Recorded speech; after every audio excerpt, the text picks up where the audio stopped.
I'm gonna try something new today. I gotta cut these glass doors. The tools I'm gonna use, because I'm on the fly, on the road, I got my angle grinder, I got my skill saw, I need a drill, a bottle of water, and I'll show you why in a sec. And we're gonna try to cut this glass. Let's give it a go. You drill a little hole in the bottom of the bottle and release the cap.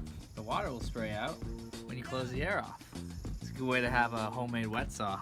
I'm gonna make my mark, 33 3/4, and then draw a line through, nice and straight. Well, all the experts said you can't cut glass with a diamond tip concrete blade. Let's find out. It worked.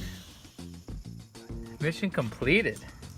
All right, now the moment of truth. Let's see if it fits. There you have it. We had 2 Ikea cabinets, same unit, and modified one of them. I think I'll call this Ikea Ikea.